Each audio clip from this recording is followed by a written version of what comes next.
The NCAA Women's Championships on ESPN, presented by Orbitz. In Dayton, it's a clash of colors, not culture. Tennessee Orange or the Marist Red Foxes. Which one will move on when it's all said and done? We know where Candace Parker has her allegiances. She's draped in Tennessee Orange. Perhaps the player of the year as #1 Tennessee gets set to take on 13th seeded Marist.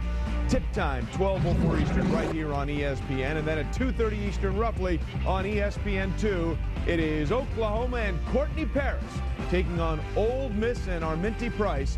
Should be a clash of styles in that one.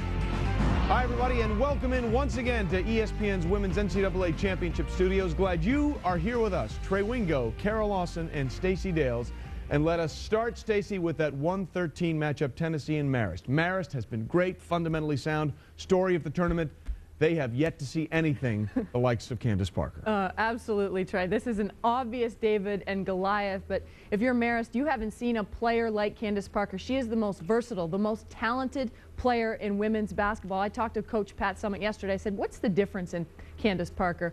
She said she's simply more focused. And a lot of people compare Candace Parker to the likes of the great Shamika Holdsclaw, Tamika Catchings, but she's not willing to take that yet until she wins a national championship. She wants one. And then there is Oklahoma and Ole Miss. Yeah, you look at Oklahoma and Ole Miss, and I think there's a couple things that Oklahoma needs to do in order to be successful in this game. One, they must navigate through Ole Miss's press to force 52 turnovers in the first two games. Make the Paris sisters prominent. You need to get the ball inside and use your size advantage. That will be the 2:30 game, but coming up right now, it is Marist as a 13 seed taking on Tennessee, third 13th seed to make it to the Sweet 16, now trying to become the first to win a game in the Sweet 16. Dave Pasch, Deb Antonelli have the call. All right, Trey, the NCAA Women's Championship presented on ESPN by Orbitz, continuing with regional semifinal #1 from Dayton, the top seed Tennessee, and the darlings of the 2007 tournament, the Marist Red Foxes, already winners over Ohio State and Middle Tennessee. The winner of this game will take on the winner of our second regional semifinal, Oklahoma and Ole Miss. Our star watch, Debbie Antonelli, Julianne Vianney for Marist, and Candace Parker for Tennessee. Vianney, 5'7", one of three-point guards in the starting lineup for Marist, on fire outside the arc in this NCAA tournament.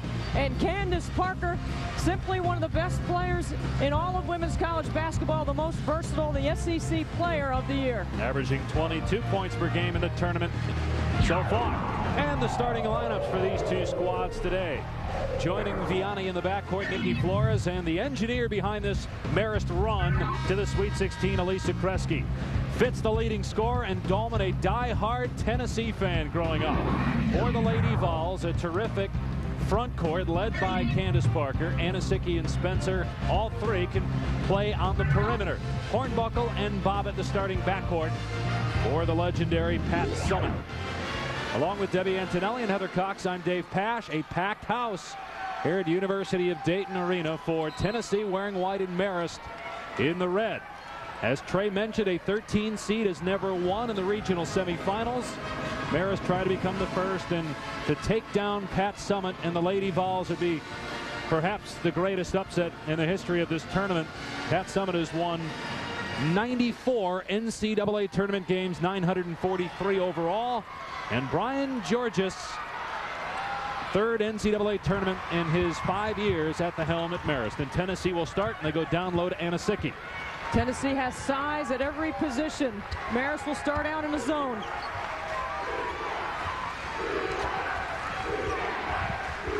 Here's Bobbitt from outside. And a rebound by Dahlman. That's going to be key to keep Tennessee's athletes off the offensive glass. Well, Tennessee's going to come with very physical pressure in your face, try to disrupt the patterns and all the action that Marist will play with on the offensive end. And Tennessee will start out in man. And Anisicki is guarding Vianney down low.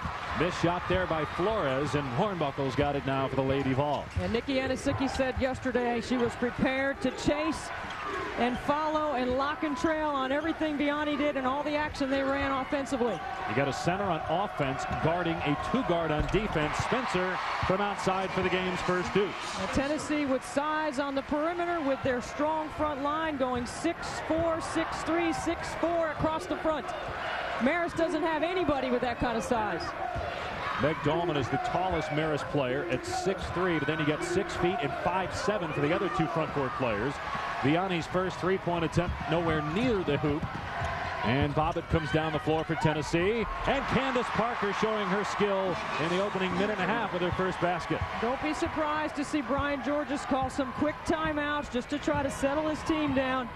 They came ready to play, though, yesterday. They were all business in practice in their preparation. Georges did tell us they've got to get off to a good start, though, against Tennessee.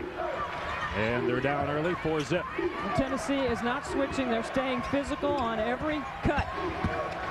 Vianney down the lane. And a missed shot by Rachel Fitz. Got to knock those down if you're going to take care of Tennessee. Parker trying to fight through a double team, and Dahlman takes it away from her. Great double on the baseline. That ought to give Marist a little confidence, showing a little toughness right there, just stripping Parker. And Parker lazy to get back down the floor in defense. She was walking up the floor, and Dahlman with an easy basket. Well, she thought she got fouled on the other end, and Tennessee did not protect the basket. You have to protect the basket first, then fan out to the three-point shooters. Anasicki got good position on Dahlman and gets the hook. Yeah, Tennessee is patient. They can go down to the block every time. That will help set up their perimeter game and their three-point shooting out of Bobbitt and Spencer. Anasicki had 10 points, 8 rebounds in the second-round win over Pittsburgh. Vianney on the cut, goes charging into Parker, and it's going to be a foul on Candace Parker, the first on Tennessee today. Tennessee foul number 3, Candace Parker. That's her first. Team's first. So Vianney, who's a 77% free throw shooter, will go to the line, averaging in this tournament close to 19 points per game and 9 threes in the tournament, the most by any player so far in the 2007 Women's Championship. And Vianney gets the first free throw. Deb, what's going to be the key for Marist based on what you've seen for Tennessee and what they're doing offensively so far? They've got to be able to take care of the basketball and try to get into some of their sets. Tennessee's going to force them to go deep into the shot clock. They're going to have to make that extra pass. They're going to have to draw two with size and then pass under to be able to find an open shooter. Vianney gets 1 out of 2 at the line.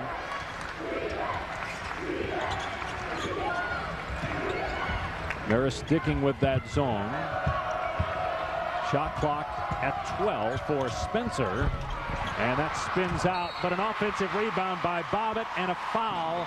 That's where Tennessee is so good, and it's the shortest player not only on the floor, but the shortest ever to receive a scholarship from Pat Summitt that gets the offensive rebound. Yeah, Bobbitt is listed at 5'2", and the smallest player on the floor for Marist is Nikki Flores at 5'4", if she's even that tall. But Bobbitt certainly has the quickness advantage.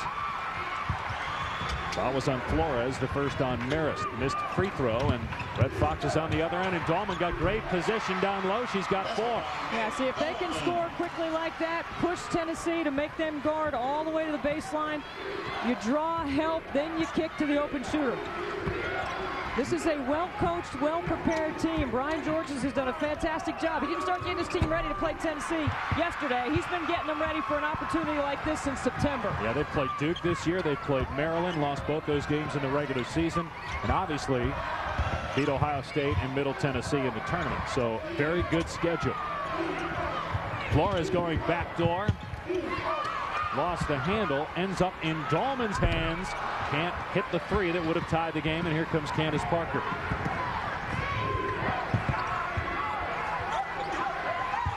You got to respect Bobbitt from the three-point line. She actually has more threes than Spencer does at this point in the season. Spencer had led the nation in three-point percentage at certain points during the year.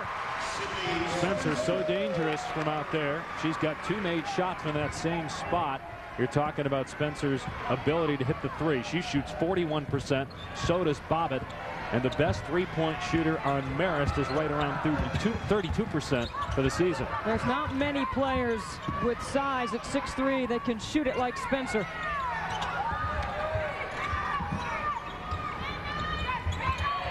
Vianney with Anasicki on her.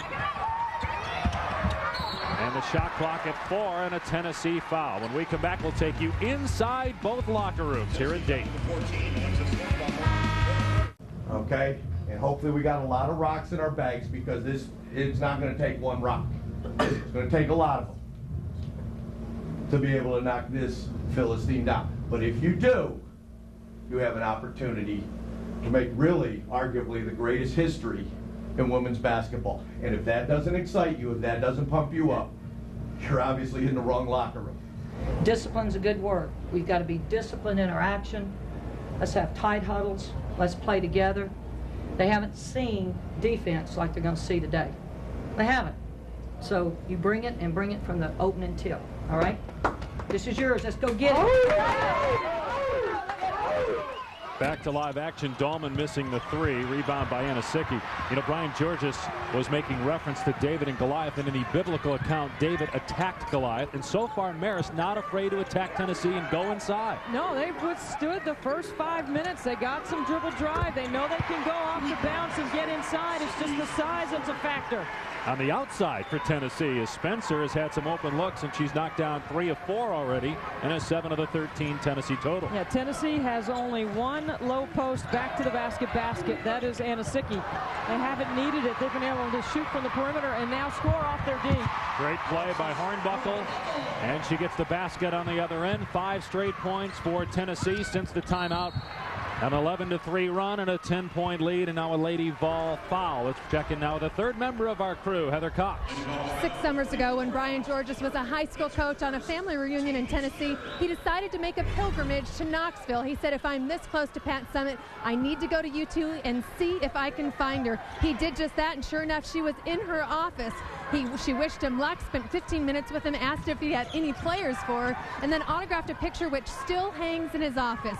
Georges told me, I don't know if she remembers, but I'll never forget. Coach Summitt does remember when watching that second round game on TV. She said, hey, I know this guy, and remember him as a family trip in Knoxville, and wishes him the best of luck today. Certainly doesn't want to win, but is very proud of his accomplishments. And just think how many people, too, Deb, want to get time with Pat Summitt. She takes the time to help a coach like Brian Georges, and obviously that's meant a tremendous amount to him as Marist turns it over. She's always taking time for people in the game, and he called it like having an audience with a pope, just to keep with that biblical theme. You know, her office is on the street level in Knoxville, and she has to keep her shades closed all the time because people are always peeping in, seeing if she's in, trying to catch a peek.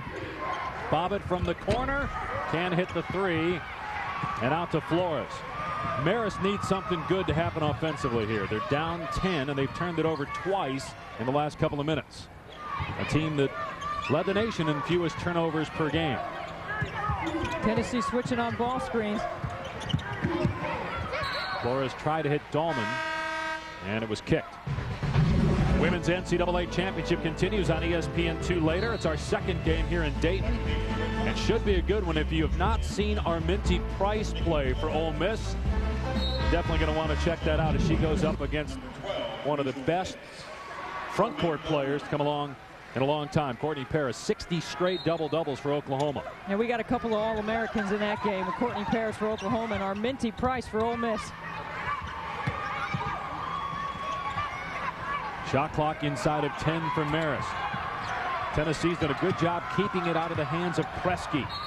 Vianney in the lane traveled with 3 on the shot clock. Hey, with Tennessee's defense, you just can't get comfortable. They have more size than Brian Georges' team has seen all season, particularly when they go with that big lineup that brings that size to the perimeter.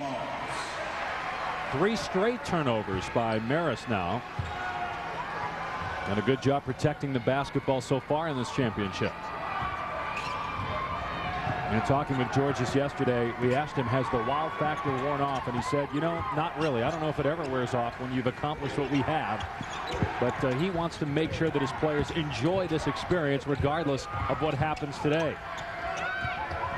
Spencer looking for more and missed the 3. Long rebound to Vianney.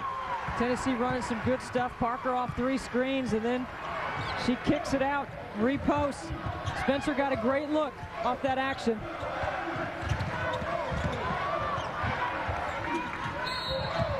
And a Tennessee foul. That's going to go on Fuller, her second, 4th on a Lady Vols. There's a ton of Tennessee fans and now more Marist fans making their way into the University of Dayton Arena. Their bus was late getting here, so a lot of the Red Fox faithful just showing up and noticing their team's down 10. They had a charter flight out of Poughkeepsie that had 40 seats on it. It took 20 minutes to sell the 40 seats. They camped out. Students were camping out. That's how exciting March Madness was on their campus. Only 4,000 students at Marist. Poughkeepsie is about 90 miles north of the city, New York City.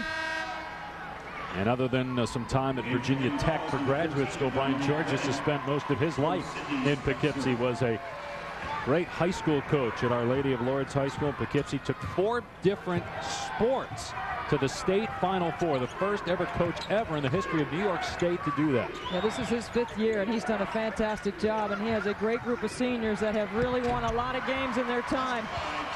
Tough to stop that. Candace Parker on the inside, and Tennessee on an 11-2 run. Parker with 4 points. It's very difficult to take something away from Tennessee if you're Marist. You've not given up any transition. You've been pretty good at limiting their offensive rebounding because they've been shooting it pretty well, but it's hard to contend with their low block game. Smurdell way off with that shot. Hornbuckle with the rebound. Marist got to be careful it doesn't get away from him here in the first 10-12 minutes of the contest. Missed 3 by Redding, and Vianney gets the rebound. Again, 4 red jerseys under the glass, making sure they secure that defensive board. Bobbitt turning Vianney into backcourt. And sees now there's 20 seconds inside the shot clock, and they still haven't initiated their offense. Yeah, Tennessee's done a great job defensively so far on Marist, holding the Red Foxes to just 5 points as their fans, many for the first time today, entering the arena because of a late start. The NCAA Women's Championship is presented on ESPN by Orbitz. Save big at Orbitz.com. Just Orbitz and go. And in part by refreshingly smooth Bud Light. Always worth it.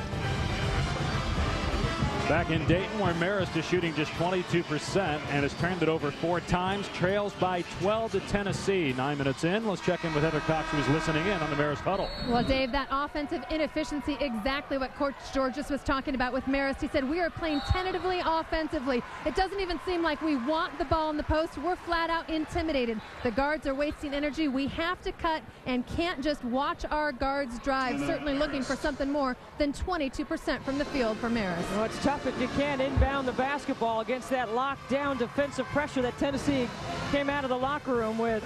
Last 6 possessions for Marist. They're 0 for 2 from the floor, and they've turned it over 4 times. Marist trying to pull off a 3rd consecutive upset. No one thought the Red Foxes would knock off Jessica Davenport and Ohio State in the first round. They did that, and then they handled Middle Tennessee.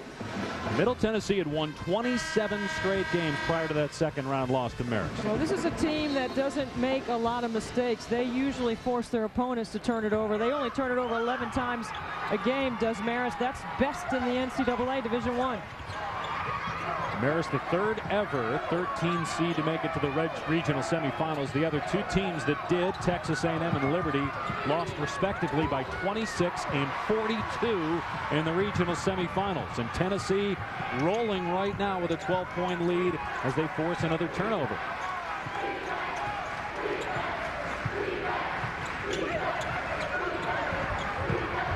Bob it off the Anasicki screen, and a foul on Flores, her second on Marist. Good recognition by Tennessee. Off the timeout, Marist goes to the man-to-man defense because that's usually what they play. So Brian George is probably challenging his team right now and saying, hey, we got to do what we do to dig back in this. Because of Tennessee's depth and their size and their physical presence, it'll be difficult for Marist to dig in this thing if they don't start cutting that lead in half now.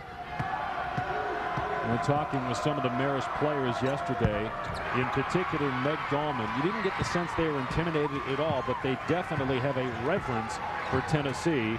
And Dahlman saying that since middle school she's been a Lady Vol fan.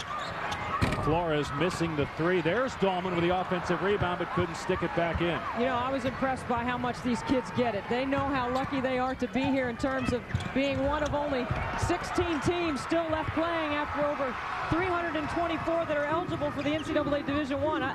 I'm just really impressed with their attitude. I didn't mean lucky like they got lucky beating their opponents. I meant they're fortunate to be able to advance into the NCAA tournament and get an opportunity to have this experience. More than 7 minutes now without a made shot. And the layup on the other end for Tennessee's Anisicki, and it's a 15-point Lady Vol lead, forcing another Marist timeout. The Women's NCAA Championship continues on ESPN2 tonight with both Dallas regional semifinals. Georgia and Purdue in one. George Washington and the team that knocked out Tennessee in the Elite Eight last year, North Carolina. Okay.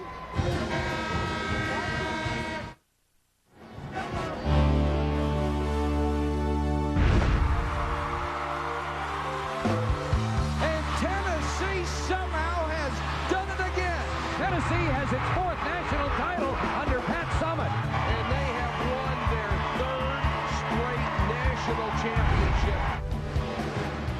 The game for the Lady Vols, number 2. It's been 9 years since Pat Summitt's Lady Vols have won a national title, and by her standards, that's too long. They have been to 16 Final Fours, trying to make it 17 if they can get out of Dayton. They left Ohio last year with a loss, as we mentioned, in North Carolina. As Marist has to call another timeout. We're talking about Tennessee losing last year in Cleveland. But in talking with Pat Summitt yesterday, she feels like this is a more mature team and the chemistry is better with this year's squad. Well, I definitely think so, Dave. I mean, this is a team that was put together that has much better team speed. They're better defensively. She has a lot of options with what she can do defensively, and that's the way Pat Summitt's won all those championships. Rebounding and playing great defense, and they're certainly showing that here this afternoon. And if you're Tennessee, and everybody else for that matter, still alive in the Sweet 16, you got to feel better about your chances after Duke getting bounced yesterday.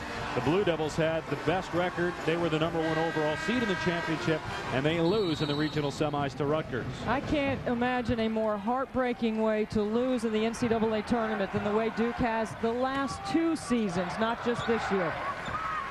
And blowing that 13-point second-half lead to Maryland in the national title game and losing in overtime a year ago. Marist still unable to get off the schneid. Another missed shot. And here come the Lady Vols. And Anisicki getting possession. No, but Hornbuckle there with the putback. They just get going down the court with their size and their speed, and it is very difficult to slow them down, almost like a freight train sometimes.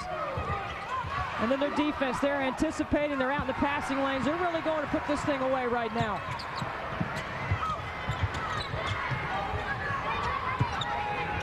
Hornbuckle with a pull-up, Jay, no. And Dahlman clears. Anisicki, though, steals it away. Yeah, see, Parker has size inside. She's been calling for the basketball, but her teammates have not found her. You'll see Parker point a lot, telling where she wants the ball to go so that she can reposition on the interior. Redding from outside. Dahlman with a rebound. Marist has missed its last 7 shots. Its last field goal was at the 16:40 mark, and Tennessee has scored 14 points in a row. Doing a nice job, Flores, keeping her dribble alive off the switch by Tennessee. Finally, a basket for Marist. Lindsey Johnson, a 48% three-point shooter, buries that one. Who is from right here in Xenia, Ohio, a suburb of Dayton.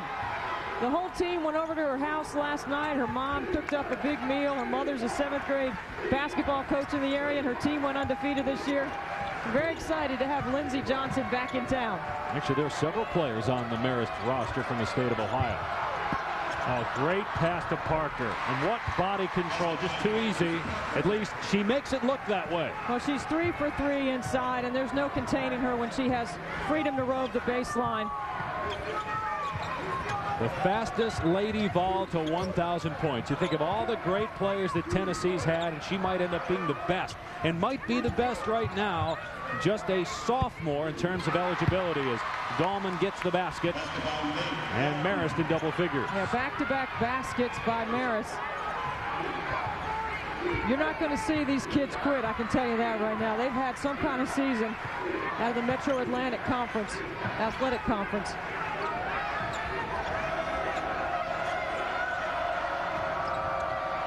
Shot clock inside of 10 for Tennessee.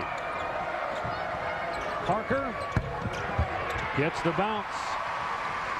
And you can see the expression on Dahlman's face, kind of like a shoulder shrug, like, well, I can't guard her on the baseline. I'm having a hard time chasing her when she's facing up. Parker hasn't missed, 4 for 4 from the floor. Also 4 rebounds to go along with those 8 points for Parker. Kresge has it poked away. Anasicki ahead to Candace Parker. Kresge trailing, and Parker unable to go for the dunk, so she just lays it in with the offhand. You thought it was coming, I thought that was it, Dave. I did. She leaked out. I thought that was going to be it. She is the first woman to dunk in the NCAA tournament. Did it twice last year against Army.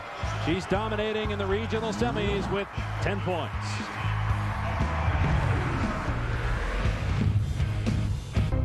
Which you don't have, you find in the postseason to bring. How special is Candace Parker? Candace Parker, a look at the future, folks. Look at Parker grab that ball and score. Maybe about a dunk. There it is. Yes, ma'am, we see Candace Parker.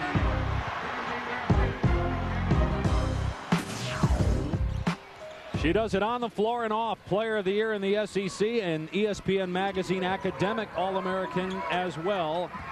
She could graduate in December of next season as a junior, eligibility-wise. A lot of people say she doesn't have the 3. She's made 6 this year, but quite frankly, she hasn't needed the 3-point basket to be effective and to lead the SEC in scoring and win Player of the Year. She can always add that, and with her work ethic, I'm sure she will add that consistent part to her game. Foul was on McMahon her first. Dahlman got inside of Parker, and Dahlman with 8 points now out of the 12 for Marist. Yeah, now Dahlman getting great position inside, holding the seal and the contact with Parker. Great pass away from the D. Can Marist make a run before the end of the half? Tough to do if Candace Parker continues to make shots. She's 6 out of 6 from the field. Tennessee shooting 58% as a team right now. And another Tennessee steal. Parker is behind McMahon, but she's going to take it herself. And it's a 20-point Lady Vol lead, and now they're going to press.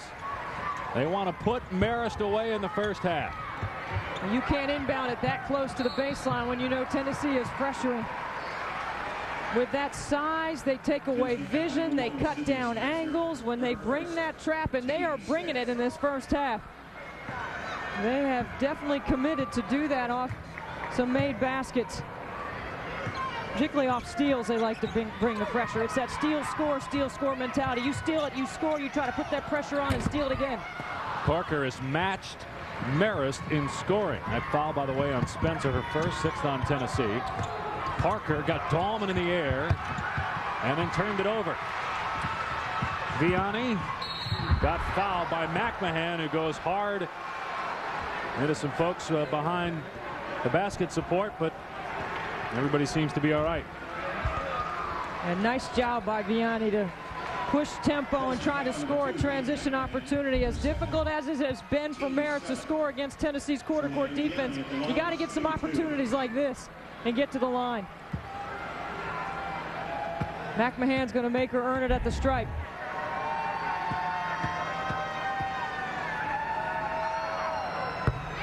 Talk about earning it. Amy Bailey behind the back support there with a camera, earning her keep there. Good catch, too. She what hang. Able to catch McMahon before she went into the front row of the stands.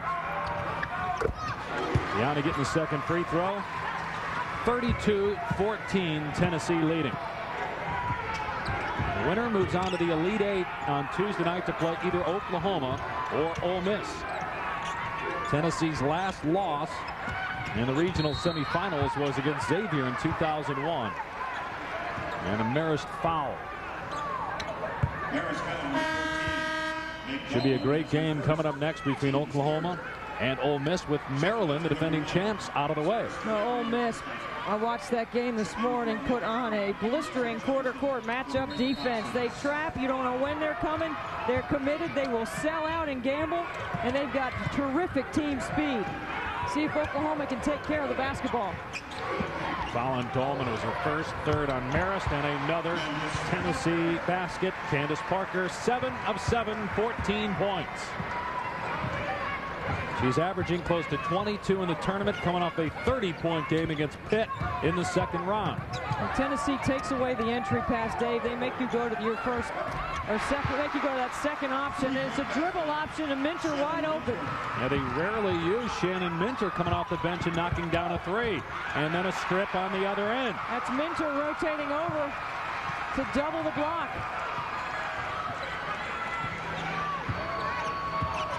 Here's Kresge off the screen. Nice play, Spencer, and they're going to say that it was touched last by Fitz. Tennessee doubling up Brian Georges' Red Foxes in Dayton. Trey Wingo here with Kara and Stacy. This one going all Tennessee's way. Good one coming up at 2:30 Eastern, Oklahoma and Ole Miss. Yeah, I think if Jenna Plumlee's going to handle the pressure for Oklahoma against that athletic Ole Miss team, and how is Ole Miss going to guard Courtney Paris inside 60 double-doubles? Yeah, Ole Miss needs to continue turning over the basketball. That's the way they get their easy buckets. They're going to have to get a lot of those to beat Oklahoma today. And that comes up at the half. Meanwhile, back to the end of the first half, Tennessee and Marist. Dave and Debbie, the question now, will Candace Parker throw one down? Yeah, we thought she was going to earlier, Trey, but Elisa Kresge got in the way for Marist. So far, Parker is perfect from the field. Also has 5 rebounds. Has a brother, Anthony, that plays in the NBA. Boyfriend, Sheldon Williams, plays in the NBA. But I don't know. In a game of 21 with the 3 of them, it'd be hard to pick against Candace Parker. She can bring those guys away from the basket a little bit, I think. Oh, nice cut by Spencer. Spencer missed, but got it back. Spencer has 7 points on the night.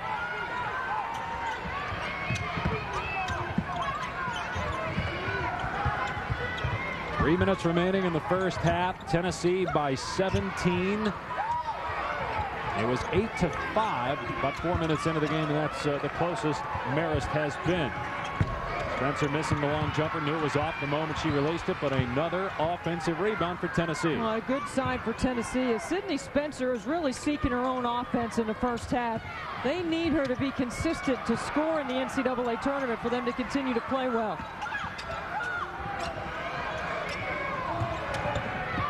Tennessee doing whatever it wants offensively as Bobbitt gets to the hole and draws a foul on Kresge, her first and the 4th on Marist. You can order copies of every complete game from the 2007 NCAA Division I Women's Basketball Championship through NCAA On Demand at NCAAsports.com. NCAAsports.com is the official online home for all 88 NCAA championships. Shannon Bobbitt,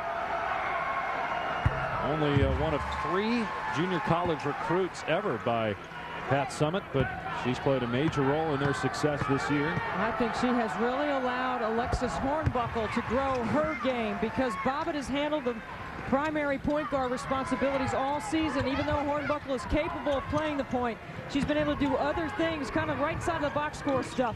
Rebound, get steals, which she leads the team in steals, assists, does Alexis Hornbuckle. 5 points, 3 assists from Bobbitt so far. Minter's 3, no.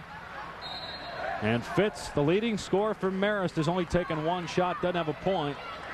And try to keep that alive for Brian Georges' team, but it'll go the way of the Lady Vols.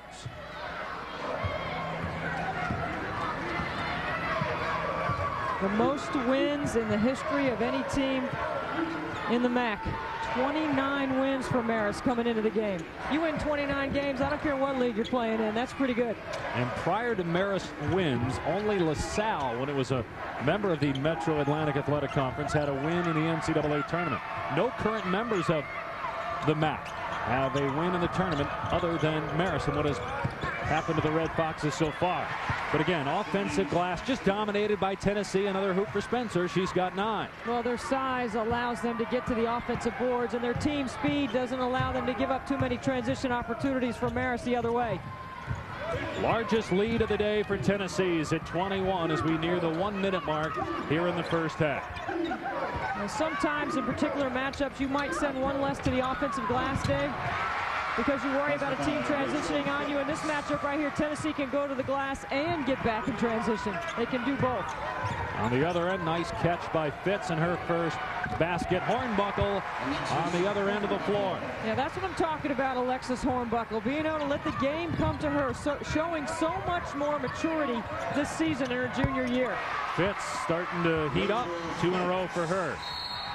And now Pat Summitt calls a timeout. And she doesn't look very happy over there on the sideline. We've given up back-to-back baskets.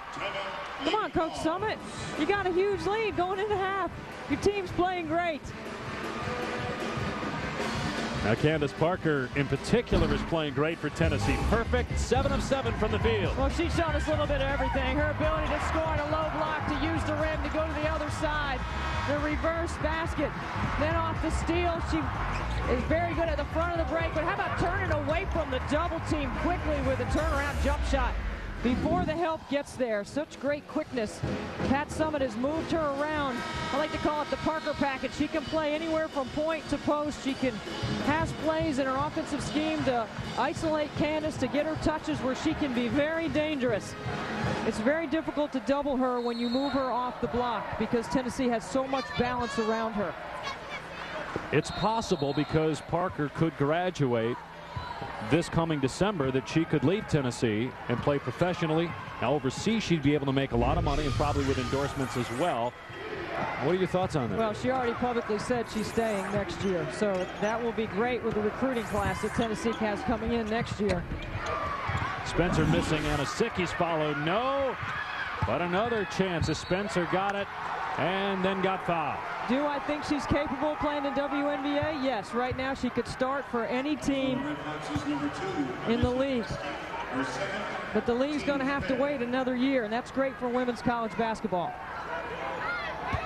Foul on Gretzky is her second, and Spencer will go to the foul line.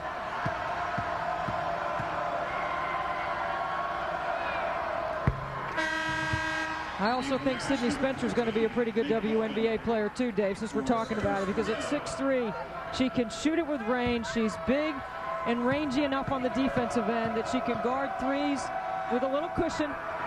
She can rebound it. She's got great ball skill, and she understands how to play. So you can get her on the side of a floor with a big in the WNBA. That is hard to double off of Spencer. And that's what makes Tennessee different from Ohio State and Middle Tennessee, the two teams that Marist played before here. The ability of the front court players to get out on the perimeter offensively and defensively for Tennessee. Yeah, once Brian Georges' game plan locked down Jessica Davenport at Ohio State didn't have other players step up. You try to take away Candace Parker, which is very difficult to do, or take away Spencer, there's others that can beat you. 5 seconds to go in the half. Gretzky can't get the roll, and the first half comes to an end. It was all Tennessee and all Candace Parker. 14 points for Parker, and Tennessee leads by 21 at the break. Heather Cox is with Pat Summitt. In the locker room before pregame, we heard you tell your team Marist has never seen a defense like this. What makes Tennessee's defense so hard to score against? Well, I just think our intensity, first of all, on the basketball, but that's one place that I feel like our basketball team has really made a strong commitment, because they know in postseason sometimes shots don't fall, but your defense can make up for a lot. Candace Parker, a nearly flawless first half. Can you expect the same in the second 20 minutes? Well, I wish we didn't have halftime, but we do, but hopefully we'll be ready. All right, they'll try to keep the momentum going. Thanks, Coach. Back to you, Dave. All right, Heather, Pat Summitt in Tennessee trying to get to the 22nd Elite Eight and only 26 appearances in the tournament. Back to Trey in the studio. At the break, Shannon Bobbitt with a couple of points and a couple of rebounds. The point guard getting it done for Tennessee. That's what she's doing on the court. What about Shannon Bobbitt off the court?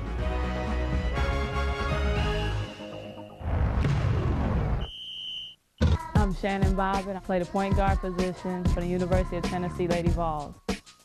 If they're going to make a theme song about me, the theme song will be Shannon Bobbitt, a.k.a. Something Special.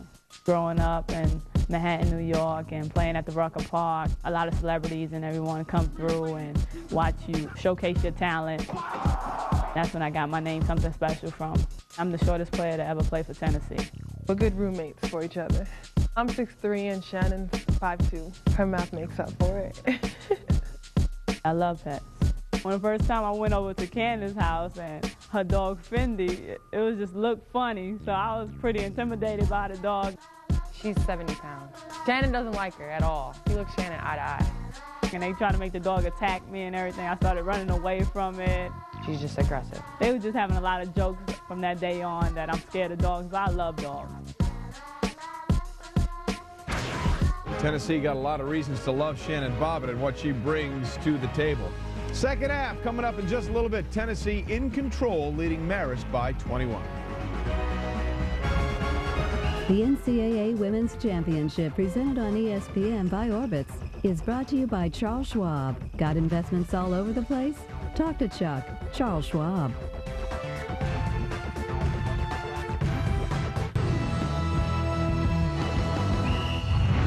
There ain't nobody hot as us up in your spot. Giving it to you play by play and shot for shot. ESPN is in the house, it's about to pop. The NCAA has got the game on lock, and we can't. Let's go!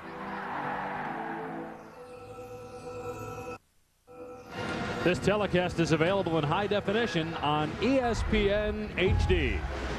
Tennessee leading Marist by 21 as we get ready for the second half of regional semifinal number 1 from Dayton. The winner goes on to the Elite Eight on Tuesday to play either Ole Miss or Oklahoma. Dave Fash, Debbie Antonelli, Heather Cox here as well. What, if anything, does Marist have to do and can do in the second half to try to get back into the game? You got to try to take something away from Tennessee. 31 of their 42 points are off turnovers, fast breaks, or second chance opportunities. So you got to pick one of those and try to take away that from Tennessee. It will be very difficult because of Tennessee's length and team speed, because they really shrink the court with that great length they have on the perimeter, and they take away the paint. It's very difficult to try to score on the inside. They're going to have to get some transition opportunities this Marist. Marist got to find a way to stop Candace Parker, if that's even possible. 7 of 7 from the field, 14 points and 5 rebounds. Vianney held without a field goal in that opening half, averaging 19 points per game in the NCAA tournament prior to today.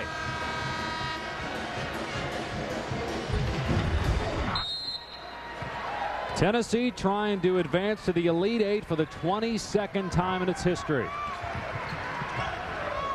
Marist will start with the basketball. Going to try to go inside, and Dahlman able to get position on Parker, and she's the first Red Fox in double digits now with 10 points. You know, the quick entry early in the shot clock, because as the shot clock wears on for Marist, they have a difficult time getting anything going offensively.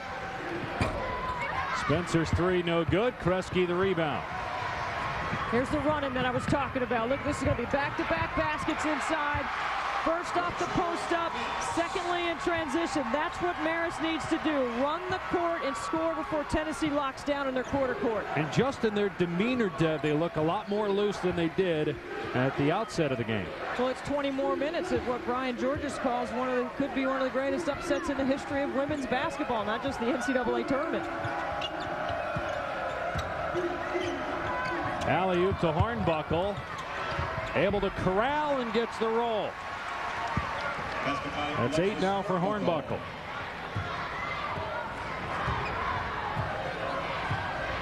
Well, making Marist take it out of the net certainly allows Tennessee time to get back. And let's see if what Parker will do here with Dahlman. Marist got to protect the ball at 10 first-half turnovers, averaging 11 per game, and now they turn it over for the first time in the half.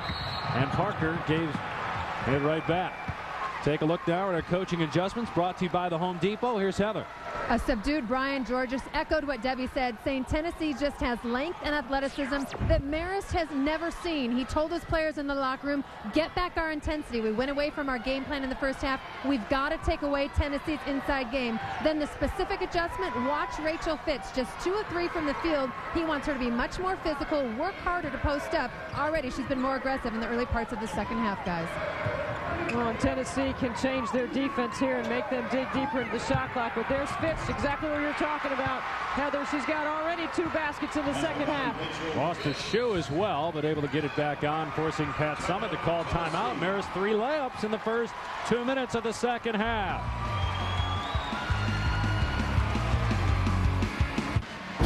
We're not even 2 minutes into the second half, and Marist is 3 for 3 from the floor. They score in transition with Rachel Fitz, And the quick hitter in the set offense open up the lane. Great screen on the weak side. Fitz gets 2 baskets. We talked about this before. As Marist gets deeper into the shot clock, their shooting percentage goes down. They've got to get quick hitters, score quickly before Tennessee sets up their defense, because when they lock it down, Dave, it's tough. And the question is, did Marist dig itself too deep a hole? Down 21 at the half. Now, the clock has not struck midnight yet. Cinderella hoping it doesn't at all. And they've got Tennessee inside 10 on the shot clock, and they miss a 3, but Anisicki with a rebound. That's been the story for Tennessee. Second chance points as Parker gets one and a foul. She's still perfect, 8 of 8 from the field. They go to that zone, they pack it in, everybody with a foot in the paint, and then Bobbitt misses, and then 3 offensive rebounds. It's the length, it's the athleticism, and it's the work ethic on the glass. 3 different offensive players rebounding the basketball for Tennessee in that possession. How about Parker actually missing? That was from the free throw line, not the floor. Foul was on Fitz, her first, and the first on Marist in the half. If you're going to lose and go down, you're not going to go down without forcing Tennessee to hit perimeter shots. That's why we see them packing it in the zone, as Heather reported that Brian George has told us to look for. Flores splitting a double team, but going to get called for traveling. Now, Tennessee's length can take away vision. They can take away angles from the inside. You've got to spread the floor and really look to dribble, drive, and score quickly. Winner of this game moves on to the Elite Eight on Tuesday night to play either Oklahoma or Ole Miss here in Dayton. Should be an excellent game, too. Coming up next, over on ESPN2 at 2:30 Eastern Time. Flores tried to come up with a steal. Spencer faked the pass, missed the J, but Bobbitt with another offensive rebound for the Lady Vols. See, they're doing the right thing defensively on the first possession, but it's the offensive rebounding that's hurting Marist right now. You can't give Tennessee this many possessions and this many opportunities at the offensive end. Anisicki tried to find Parker underneath and threw it away.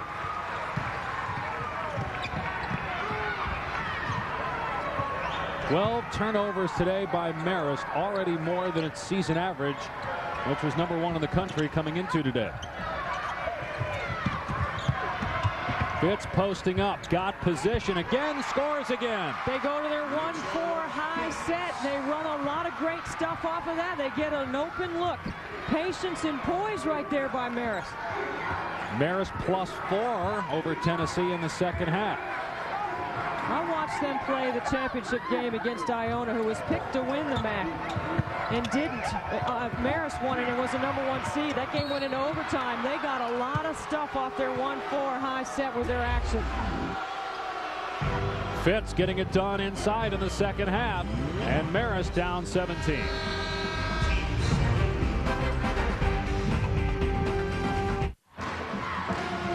Well, Marist has outscored Tennessee in the second half, and you can clearly see that the Red Foxes were a bit in awe of Tennessee in the first half, and you can certainly understand. A lot of Tennessee fans on the Marist roster, including Meg Dahlman, who once took a picture with Pat Summitt when she met her during an AAU tournament that Dahlman was involved with.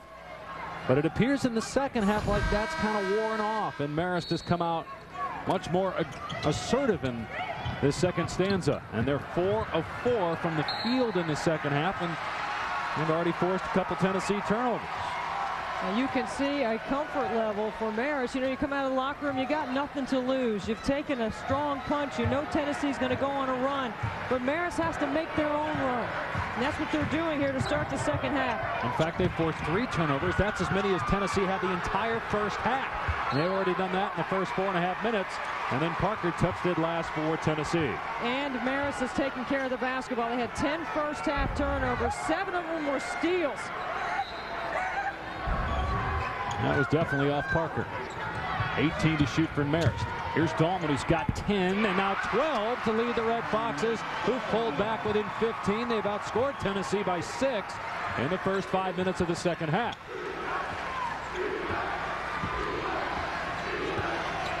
They've missed only 1 shot. Tennessee 2 of 6 in the second half after 55% shooting in the first. Hornbuckle with a foot on the line, no, but another offensive rebound, and then Parker with her first miss of the game. Yeah, they are matching up on Parker out of that zone. Fitz has got her wherever she goes. And the Marist fans come to their feet. The Red Fox is starting to gain some confidence. Kresge on the drive, got fouled. That's on Hornbuckle, her second. First on Tennessee in the half. You might see Tennessee come with a little heat right here defensively, Dave. A little trap and pressure, going to reassert themselves on the defensive end, because right now Marist is getting what they want. 13 field goals, and 12 of them are assisted. Almost a steal by Alberta Auguste of Tennessee. Another junior college player, only the third recruit is a junior college player for Pat Summitt. 14.5 to go in the second half. Marist within 15. And Dahlman wants the basketball. She's looking to post up Candace Parker. Not intimidated anymore. Shot clock inside of 10. What kind of shot will Marist get? Vianney falling away. No. Parker the rebound. That's 8 boards for Parker to go along with 16 points. Numbers the other way, but Minter with a great play. She couldn't save it, though. It'll stay Tennessee ball. Minter off the bench, giving Brian Georges quality minutes. Tennessee with numbers. Minter back. Look at this defensive play right here. Hands up. Does a nice job of getting her body in the right position to take that away. Here's Parker, great alley-oop, but she was unable to finish. Aniseki doesn't fail. They are just pounding away at the offensive boards in the second half. You think you got a body on them and you think you got position, but their length, they can just get right by you and go over the top. How about Tennessee outscoring Marist at 14 zip second chance points? Well, you'd expect that with their size and their commitment to go into the boards, because Marist really, until the first couple of minutes of the second half, had not been able to get any transition opportunities going.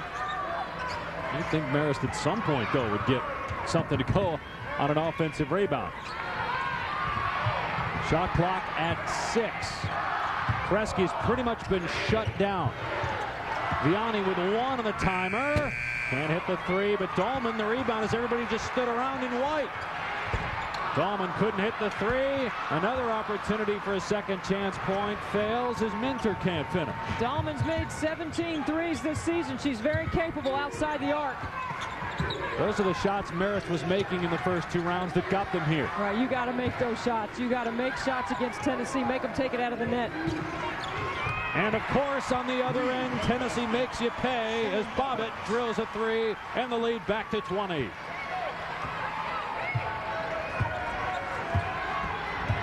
Bobbitt is not letting Vianney catch. She's going to face guard her and make Kresge handle. But they have 3-point guards, so it's not usually an issue for Marist. Will that last possession be deflating for Marist after some missed opportunities and then a 3 on the other end? Aniseki commits her first foul. Third on Tennessee in the half. Women's NCAA Championship continues on ESPN2 later today. 2:30 Eastern here in Dayton. It'll be Oklahoma and Ole Miss. You've seen one of the great players in women's college basketball, Candace Parker. You'll get to see 2 more, Courtney Paris of Oklahoma and Arminty Price of Ole Miss. Paris with 60 straight double-doubles. Incredible going into this regional semifinal game. She has numbers like a senior would have, and she's only a sophomore. Big 12 Player of the Year, Courtney Paris. And that's the amazing thing about those 2 players we were talking about. Parker, a sophomore as well for Tennessee. Fitz getting it from Kresge. No, but she'll go to line. Upset she didn't finish, but she'll get a chance to hit 2 at the foul line. Now Rachel Fitz, Rookie of the Year in the MAC, Tournament MVP.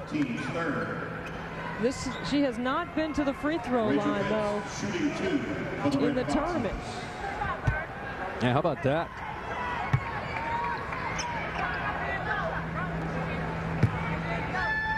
%82 during the regular year and second among freshmen in field goal percentage behind Tina Charles, who we saw last night get UConn into the Elite Eight.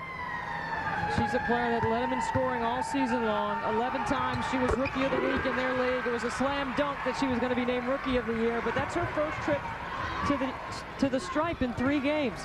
You talked earlier about Marist not even being preseason #1 in its own league. How about the fact that they did not get one single player on the first team all conference? That tells you what kind of a team they have and how they understand how to play the game. There's some players that have to play with the ball in their hands, but Marist College has learned how to play without the basketball as well. Augusti from outside. Augusti with her first points, and it's back to a 20-point margin. When you see Augusti come in the basketball game, you instantly believe Tennessee's tempo defensively will change. Pat Summitt put her in because of the run that Marist went on. Augusti, the first player to play for Pat Summitt from Louisiana. Well, Tennessee's never lost to a team seeded lower than 4th. And the 13 seed Marist down 20 to the Lady Vols midway through the second half. If Tennessee moves on, it might play Oklahoma, a 3 seed. The Sooners will take on Ole Miss. Oklahoma led by Courtney Paris, 60 straight double-doubles. One of the best players in college basketball, top 5 in rebounds and blocks on the year. 3rd in the nation in scoring. Can fill it up on the low block with all those shooters that Sherry Cole surrounds her with. That is an exciting offense to watch. Interesting matchup against that quickness of Ole Miss. Smurdell right out of the timeout hits a 2. 1 turnover in the second half for Marist. They have looked to go to their quick hitters, and they have been successful in taking care of the basketball and being efficient offensively. Alex Fuller into the contest. Candace Parker and Sydney Spencer, 2 leading scorers for Tennessee. They've combined for 27 and both on the bench right now for the Vols. Sagging man-to-man defense. With 4 on the shot clock, Hornbuckle is short. Another offensive rebound and 2 more. Alex Fuller with the putback. 6 offensive rebounds in the second half for Tennessee. They had 7 in the entire first half. Wow. 16 second chance points now for Tennessee. And only 2 for Marist. That's the difference in the game. Fitz on the drive, tough shot, wouldn't drop. Anasicki clears out to Bobbitt. Numbers for the Lady Vols. And then Marist gets back, so Fuller pulls it out. It's hard for the bigs for Tennessee to run ahead of Bobbitt because she's so quick in transitioning the other way. She is one of those players that is dangerous when she's leading the break, not following. Fuller with excellent range, 34% three-point shooter.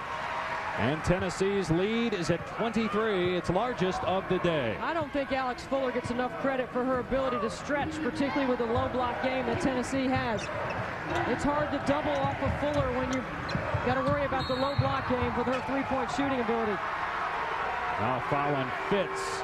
That's her second personal.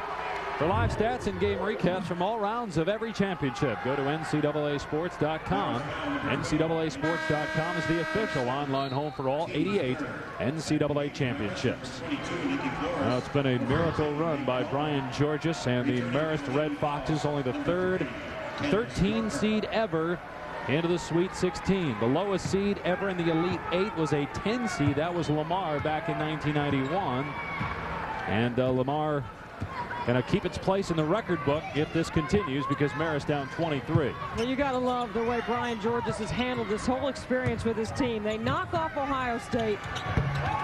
As Fuller hits back-to-back threes, but Georges knocks off Ohio State. He celebrates. He didn't start watching tape on Middle Tennessee State. The next morning he went to church, and then after that he dug into some tape with his team. And his team has a very high basketball IQ. He takes a lot of input from them in developing his game plan. 8 straight points for Tennessee. And Parker just punches it out of there. Ends up in Dahlman's hand. She lost it, but Flores is there. Another block for Tennessee. Augusti got that one, and then finally a foul called on the Lady Vols. That's 2 on Augusti. Parker blocks the first one. You can't over-penetrate against the size and the length. Augusti's going to be called for that foul.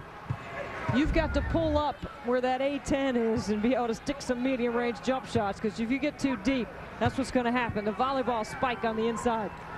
Vicky Flores, who had 21 points against Middle Tennessee in the second round, shooting 2. Go over to Heather Cox now.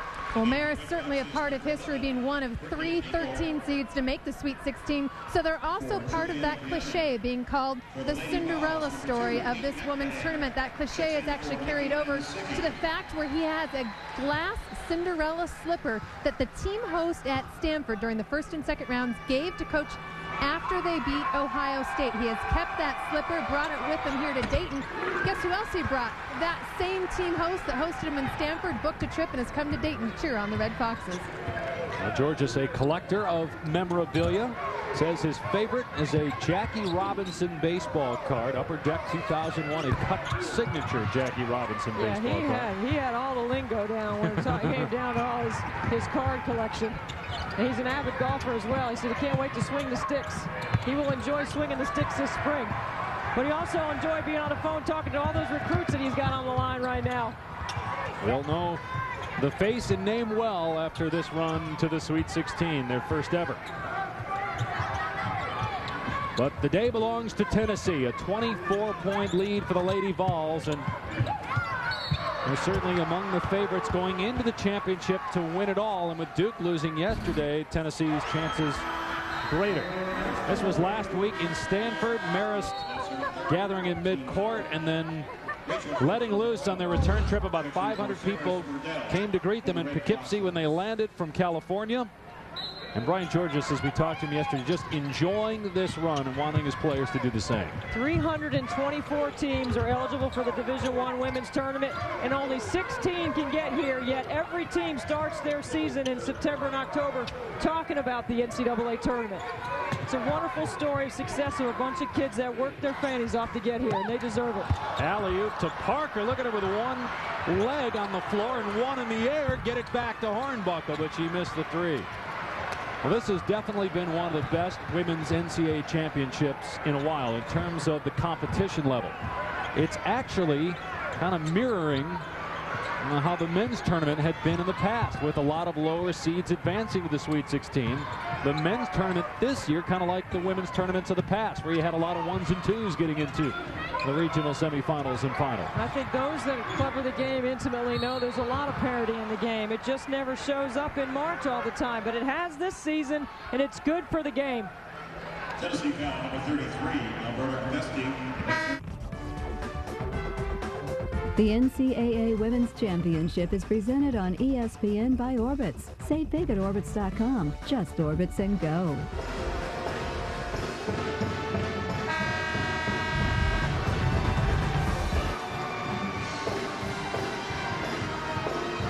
This telecast available in high definition on ESPN HD. Candace Parker with 16 points for the Lady Vols, but just 2 in the second half. They have not needed her scoring, though, as Tennessee has opened up a 24-point lead. Marist got it to 15 about 5 minutes ago, but that's as close as the Red Foxes have been able to get. They're 2 for 10 after a 4 for 4 start from the field. Are the Red Foxes, and now Fitz fouled. She'll go to the line for 2. Tennessee dominating on the glass. Fitz making another trip to the free throw line, trying to lengthen the game so they can try to dig in. Used hard to press Tennessee. You don't have the personnel to do it. Foul was on Fuller. That's her 3rd.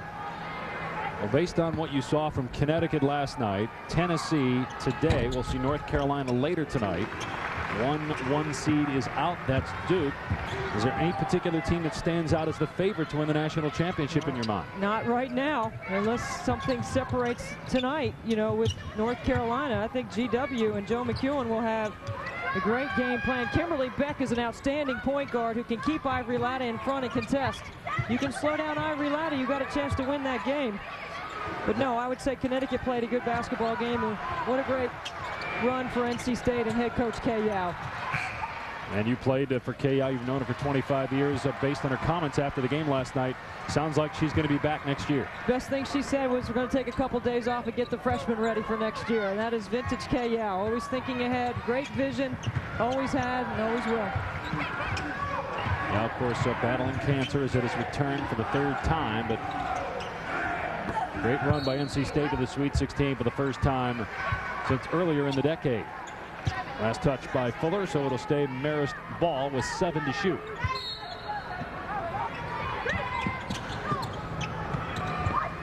I'm really anxious to see Oklahoma come out and play in the next game. And I'll tell you why, Dave, because Ole Miss is most similar to Texas A&M with their defense in the Big 12. And Oklahoma lost both regular season games, shared the Big 12 title, with Texas A&M. I'm anxious to see how Sherry Cole's backcourt handles all the pressing and trapping that Carol Ross's team will bring in the quarter court. Ole Miss led by our Mincy Price as Candace Parker committed the foul. And you want to talk, excuse me, Dave, you talk about gutsy little point guards. And Sherry Cole, after they lost 3 of 4 regular season games, there was a stretch where they won their next 10 because she put Jenna Plumley in the starting lineup, who's a freshman point guard who's about 5'4", can stretch and shoot deep, gives them another scoring option outside the arc to surround Courtney Paris.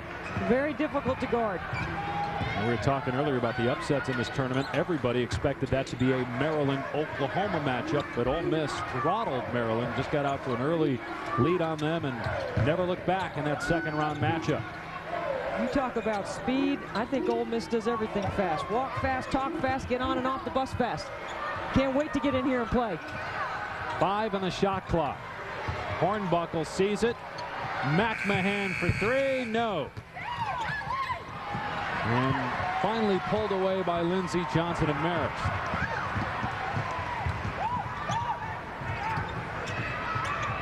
Vianney held to no field goals as they get it inside for Dahlman. Nice pass by Vianney, even though he does not have a made shot from the field. Yeah, Dahlman doing a nice job with Fitz scoring inside, but Vianney came into this game averaging 18.5 points over the last 2 games. You got to give some credit to Bobbitt and to Hornbuckle for really shutting her down and not giving her any opportunity to breathe. Hornbuckle a little banged up on that play as a timeout is called. Let's bring in Heather Cox now. And guys, during the last Tennessee timeout, Candace Parker turned to Tennessee's SID, Debbie Jennings, who keeps the official stat book and sits right next to the bench, and asked her, how many boards do I have? Jennings' response was 8. Now, Candace checks in with Debbie throughout the games, throughout the season, because she knows if she doesn't get at least 10 rebounds, she'll hear it from Coach Summit. So Jennings keeps her up to date throughout the game. Right now, 2 away from keeping out of the doghouse. Well, she's a double-double machine, that's for sure. And that's what she's expected to do because she can dominate and control both ends of the glass so well. When you're talking about double-double machines, that's what we're going to see next in Courtney Paris. There's not even any comparison anywhere on the men's side to what she's been able to do. 60 straight double-doubles for Paris. Parker's numbers through 3, or almost 3 NCAA tournament games. On the year, she averages a double-double, 20 points, 10 rebounds, shoots 53% from the field. She got 92 blocks. He talked about the fact she's only taken 17 threes, but she's made 6 of them. Is there anything that Candace Parker cannot do? No, there's not. I mean, they line her up at a guard. They can line her up at a forward. She can play with her back to the basket. I think Pat Summit's done a fantastic job putting her in places where she could be successful. They get a foul on Vianney with 1 on the shot clock. You know, there's good touches and there's bad touches, and you want to make sure Candace Parker catches where she can draw attention. You got to guard her with 1.5, which means you've got your player, and the other half, you got to be paying attention to where Parker is all the time. You saw on the Tennessee bench Alexis Hornbuckle wincing. There's a hobbling over there after the last timeout was called, and that's something to keep in mind with 1 more game to play for Tennessee on Tuesday in the Elite 8. Hornbuckle last year, one of the reasons why Tennessee lost to North Carolina. She struggled in that Elite 8 matchup, held to 6 points and 1 field goal. Well, she miraculously returned from a wrist injury that she suffered late in the regular season. She missed 7 games, and then she returned for the postseason. Yep. Averaged almost 10 points and 5 boards, about 4 assists. She leads the team in assists. She leads the team in steals. She's one of the best defensive players in the country, and she's also one of the best rebounding guards in the nation. And Pat Summitt told us yesterday that's one of the reasons why we're here, is her maturity and the chemistry on this team. Is really Hornbuckle has done a great job both on the floor and off as a leader. 5 minutes, though, for the Lady Vols without a field goal. About a 20-point lead. Kresge calls timeout as she gets to the loose ball. Timeout, Marist.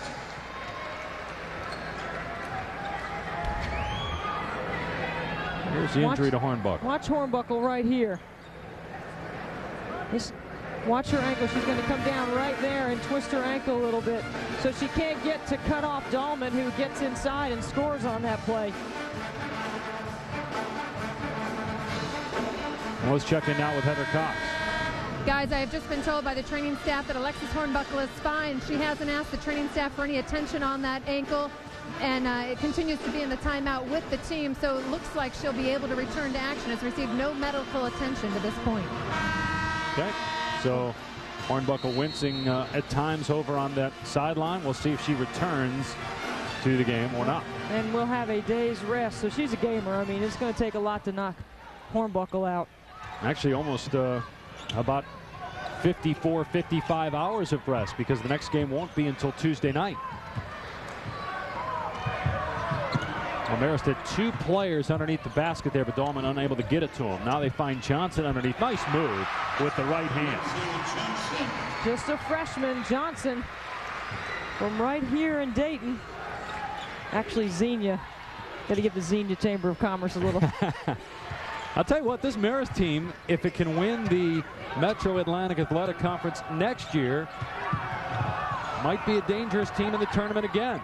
They lose Kresge, but other than that, pretty much everybody's back. Johnson with a rebound. Under 4 to go. Marist trying to make one last push down 18. Kresge's a lot, though. 3-time Defensive Player of the Year in their league. She's their floor leader. She's their toughness. She's their basketball IQ. Vianney trying to get free. She has just not been able to find a lot of room as Fitz misses. Vianney, who we featured in our Star Watch, held at 3 points, 0 for 5 from the field, and you talked about it earlier, 19 points per game in the tournament, led the tournament in made threes through 2 rounds. Very difficult to simulate the size, the speed, and the athleticism that you have to deal with Tennessee.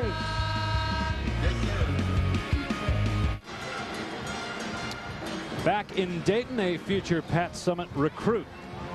Watching her Lady Vols lead by 18 with 3:25 remaining. So far, some great tournament action. Upsets including #1 Duke losing to Rutgers yesterday. No surprise that UConn is in the Elite 8. LSU in the Elite 8 as well. And Rutgers and Connecticut, a pair of Big East schools in the Elite 8. Rutgers defense, no seniors for Rutgers, and after losing to Duke by 40 points the first time they played, Vivian Stringer's team did a fantastic job of getting that W in Greensboro. Hornbuckle back on the floor for Tennessee. That's interesting. You talked about Rutgers getting hammered by Duke in the regular season. Maryland smoked Ole Miss in the regular season, and then the Lady Rebels ended up beating the Terps in the postseason. 31 points. But you know what? Carol Ross said she did not watch that tape, but I can tell you she probably watched about 25 Oklahoma games. That's the matchup that's next here in Dayton over on ESPN2. Ole Miss and Oklahoma as Vianney gets fouled by Hornbuckle. And if Ole Miss wins, we will have an SEC regional final between Tennessee and Ole Miss. But obviously Courtney Paris will do her best to try to see that doesn't happen, as Vianney, who is without a field goal on the day, goes to the line. You know what we're going to have in the next game? Oklahoma is a great rhythm and read team. They've got great feel for their sets offensively. It's not just about plays, it's making plays. And then Ole Miss is just organized chaos on the defensive end. They are going to do everything they can to disrupt that flow and keep it out of Courtney Paris's hands. If your ball pressure on the perimeter can be great enough, she won't be able to see, they won't be able to see inside to Paris. that's the game plan for Ole Miss. Just a correction on that graphic. UConn did make it to the Elite Eight a year ago. Hoping to go farther out in Fresno. They'll play LSU tomorrow night. Right, they have not been to the last 2 Final Fours. Tennessee by 16 to the corner for Redding. No. But that has been the story of the game right there. Offensive rebounds for the Lady Vols and second chance points. A lot of the starters still on the floor for Tennessee. 4 to 5, in fact. And Hornbuckle back out there, so the ankle is fine.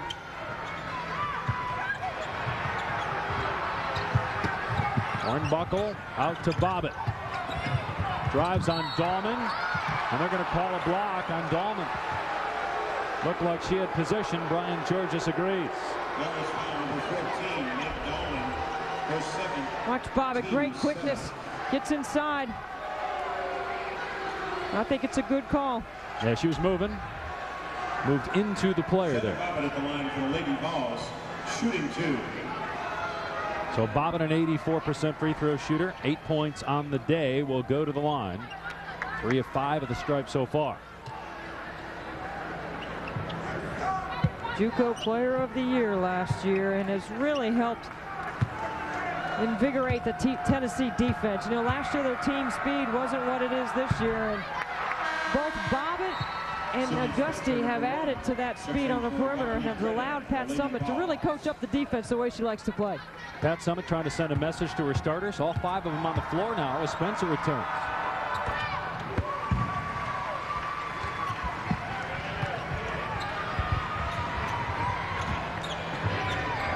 Tennessee in control, up 17 with over 2 minutes to go, but all 5 starters on the floor for Pat Summitt's squad. Here comes Anna Sickey in transition. They leave Hornbuckle alone. Spencer, contact, and now the offensive foul is called. See, now Alexis Hornbuckle earlier in her career would have pulled the trigger on that shot right there. That's the kind of maturity I was talking about before. She leads the team in assists. She's looking to make everybody else better. She lets the offense come to her, and I think she has become a more complete player because of it, and because of Bobbitt on the floor with her. Kicked ball by Anna Sickey.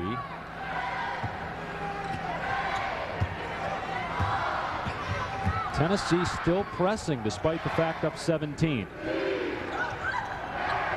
But again, they're going to go over 50 hours without any game action, so Pat Summitt trying to get a good workout in. Yeah, I think they're just messing with Oklahoma and Ole Miss right here, showing them a couple other things to worry about to prep for.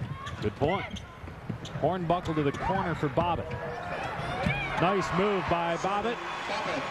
Third Lady Vol in double figures today, and it's back to a 19-point lead. So Tennessee will go to its 22nd regional final in 26 trips to the NCAA tournament. That's incredible. They'll try to make it 17 Final Fours as they'll take on either Ole Miss or Oklahoma on Tuesday.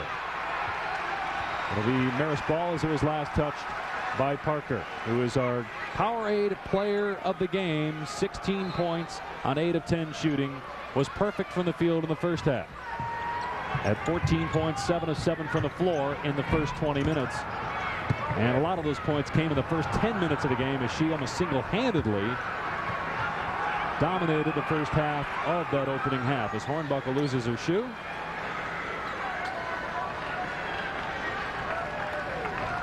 Great run by Marist to get to the Sweet 16. What a year for the Red Foxes, giving just about everybody hope in this 2007 NCAA Women's Championship. Bobbitt missing, Spencer getting to the loose ball. Now the seniors for Marist, 4 consecutive MAC championship games, 4 regular season titles, and 3 trips to the NCAA tournament. What a brilliant career and experience for the Marist players.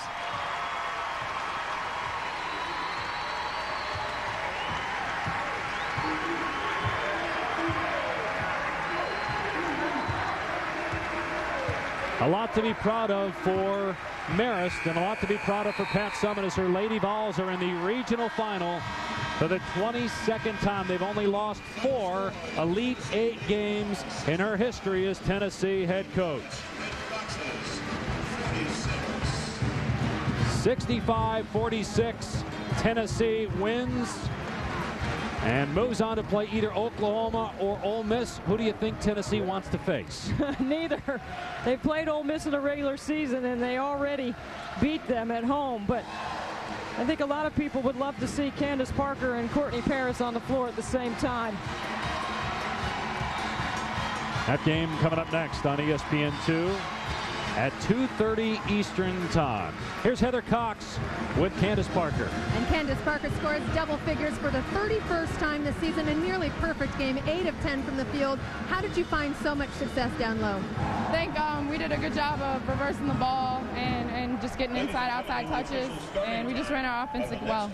After seeing what happened to Duke, the #1 seed yesterday, and seeing what Marist did to its first 2-round opponents earlier in this tournament, how difficult was it for you guys to keep your confidence in this game?